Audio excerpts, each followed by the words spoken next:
Alrighty guys, so headed back to this now. Um, Turns out that I missed something when we were going through stuff, so I had to go back and fix some stuff.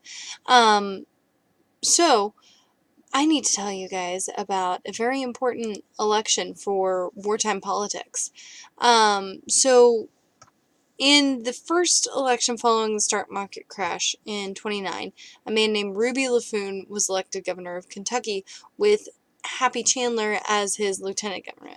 Now, Happy Chandler is very, very well known in Kentucky politics, and there are hospitals named after him. There are all kinds of things. Ask your grandparents if they remember who Happy Chandler was, and they'll give you a million reasons about why Happy Chandler is like the most wonderful politician in Kentucky politics. But under LaFoon, Kentucky issued its first sales tax in an attempt to combat the Depression. And so he and Happy kind of clashed over the tax, and knowing that he couldn't be reelected, LaFoon supported a political boss named Tom Rea for the governor's position during the next term, not Happy Chandler. And all of this is based on the fact that you can only be elected one time as governor in Kentucky up until, like, I think it's 1991. Um, but because of this, and because he throws his support to Tom Ray instead of Happy Chandler, while he is in a meeting in Washington, Chandler will, like, take control of the office, and, he's left in control, but he's not expected to really do a whole lot of things, but he's left in control of the governor's office, and so he calls a special legislative session to consider a bill for mandatory primary elections, which passed. So he wants the governorship to have primary elections just like we do with presidential elections, um, and instead of just putting everybody on the ballot. Um, and with that, they can the candidates can kind of fight over who's going to actually be on the ballot. And so with this one, Happy Chandler wins both the primary election and the regular election in 1935. And so Chandler will repeal his predecessor's sales tax and impose an excise tax, which is a duty that's placed on manufactured goods at the time that they are manufactured. So if you are a manufacturer, you bear the brunt of this tax. And the state's first income tax. With this, he'll also find, like, kind of creative ways to, like, cut the budget. But with most of these budget cuts, he was able to balance the budget and begin repaying a lot of Kentucky's debts, which is why he's thought to be part of the reason why he's thought to be so popular within Kentucky. And he's opposed to certain issues within the New Deal, but he is a Democratic candidate, so at, like, face value, he's like, yeah, I'll support the New Deal. But he's opposed to other parts of it. So, he's got a pay-as-you-go policy instead of okay, let's kind of deficit spend here and get some money flowing. He's also opposed to desegregation. He openly opposes Roosevelt's desires to do anything in regards to the war in Europe. He really doesn't want to go into Europe. He only wants to handle the Pacific during World War II.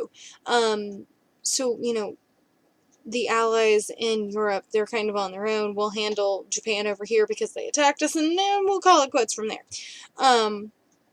But he's succeeded by Keene Johnson in 39, when Happy Chandler leaves the governor's office to enter the senatorial race, which he will lose. But it's vacated by a man named M.M. Morgan. And during his term, Morgan took Kentucky from having a major debt of $7 million to an almost $10 million surplus. Hello, Oscar. My cat's evidently going to join us.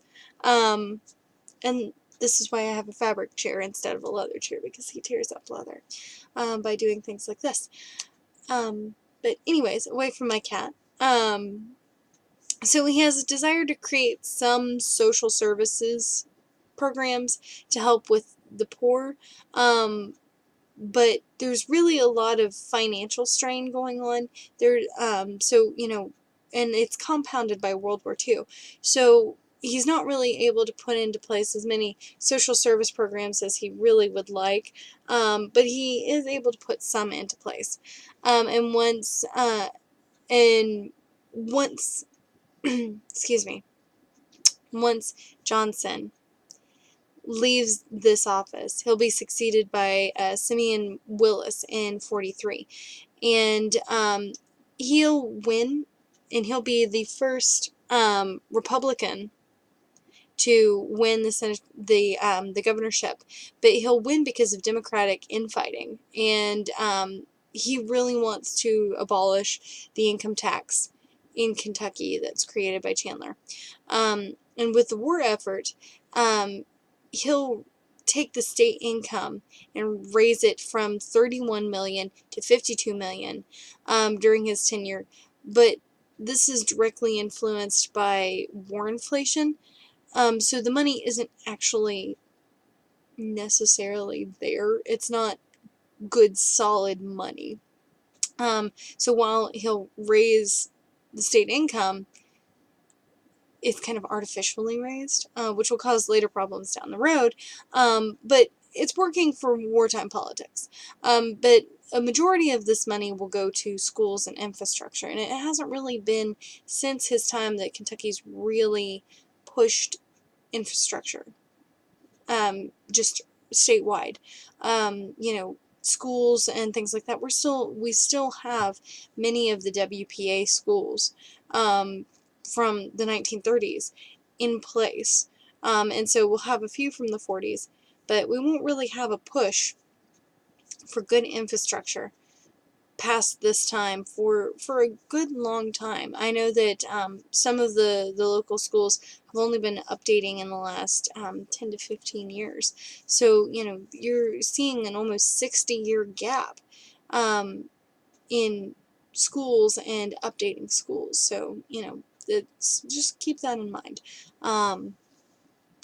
So moving on to getting into actually where World War II is. So just a brief overview of World War II. During World War I, Germany loses about 13% of its home territory and all of its overseas territory, and it's forced to pay war debts, which are known as reparations, and then to limit its military force size. This will lead to very strong nationalistic sentiments and limited resources within Germany itself. And Germany will have a revolution between about 1918 and 1919, and they will elect fascist leaders in about 1933. And then from 1933 on, they will practice a rearmament campaign, which is where they're taking up arms again. Is what that means. Is you know, so they're going back to the military size that they were during World War I and before they were forced to pay reparations.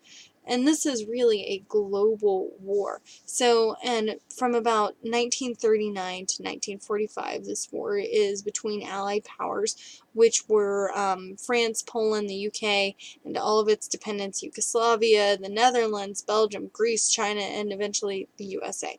And the Axis powers will include Italy, Germany, Japan.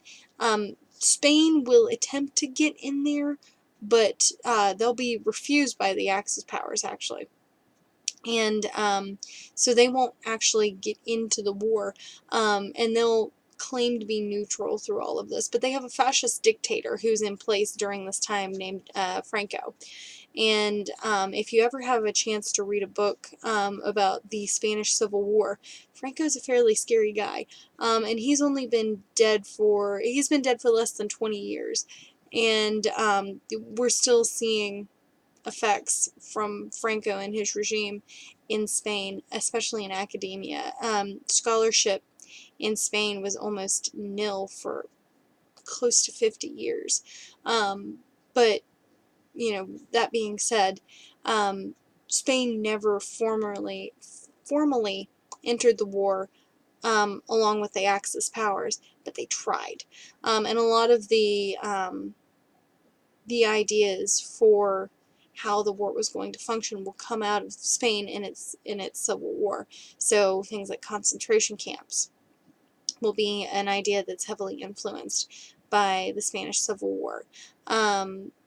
Certain aerial attacks will be really kind of practiced in Spain prior to ever entering into the rest of Europe.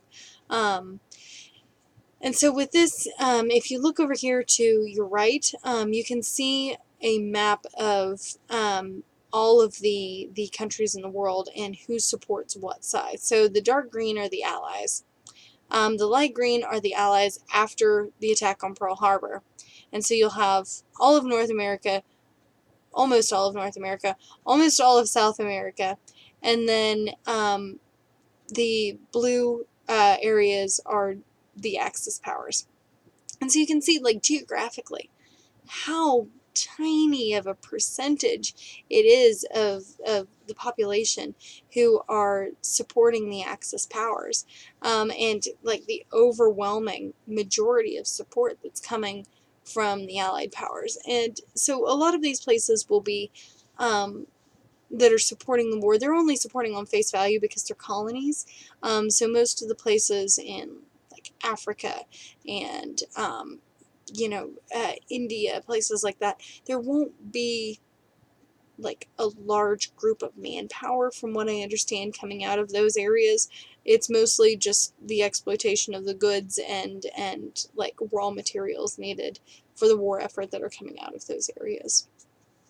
But with this, you'll have over 100 million people who participate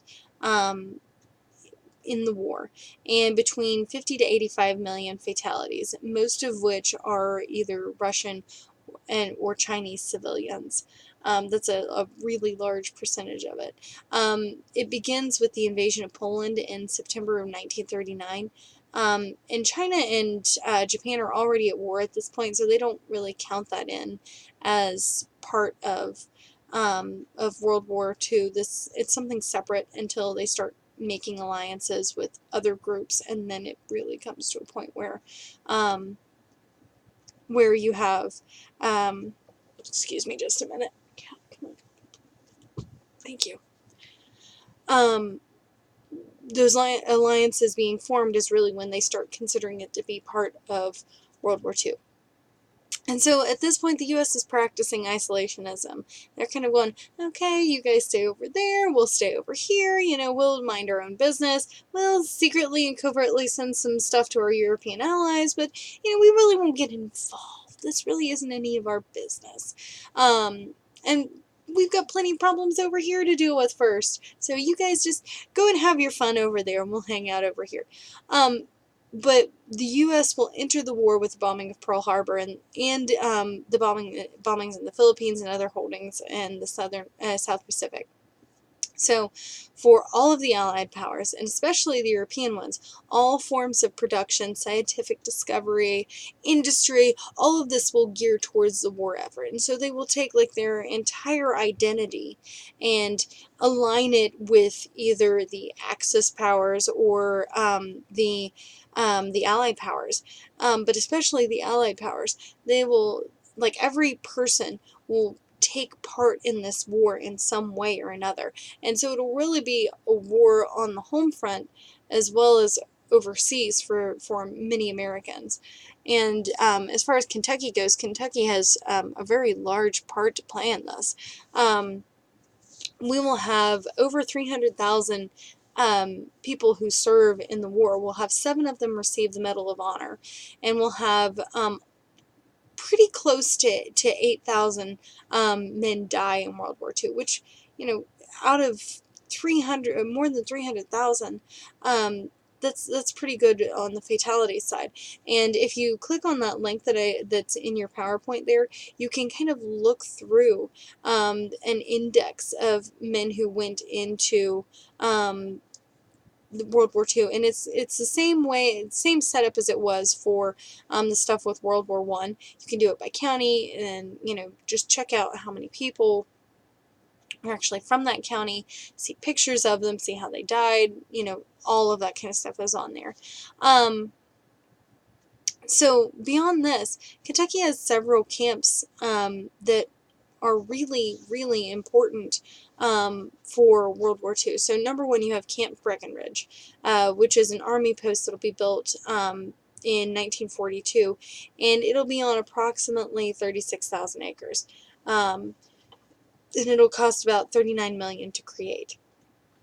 And this is a training center for infantrymen, and it'll host about 40,000 men at a time. And so during World War II, between 43 and 46, it'll be converted into a POA camp for not POA, POW camp for German soldiers, and it'll have about 3,000 German soldiers there, one of which is a man named Daniel Mayer, who will paint these lovely pastoral scenes in the officers' club ballroom. And if you look over to the right, you can see some of those murals up there. They're giant murals, but these are people who have been taken as prisoners of war, who are German soldiers who have been brought to the United States for safekeeping in Kentucky. Beyond that, you'll have hemp that'll make a comeback, replacing jute as fibrous material, and a lot of this will go into the war effort. Hemp will kind of decline in popularity over the 60s, 50s, 60s, 70s. But you'll have other military efforts that are going on in Fort Knox. You'll have air raids airfields that'll be developed in Kentucky, and many of them are later converted into municipal airports. But the biggest impact that Kentucky has is a defense production factory built in Louisville, and it will build aircraft. So it'll be established in May of 1942 under a group called Curtis Wright. It's the Curtis Wright Factory. And they started in the war with producing the C-76 cargo plane, and it's mostly made out of wood at this point. But there are issues with prototypes. Many of them are crashing because they're really, really heavy. So from about mid 43 on, we'll start having issues with this prototype for the C-76 cargo plane. So they'll move over to aluminum alloys. And they'll just kind of abandon that train of thought for a little while.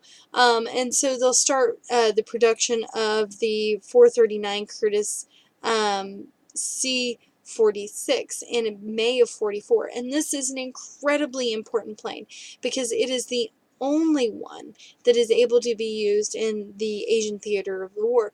So especially the flights over the Himalayas where they have large payloads.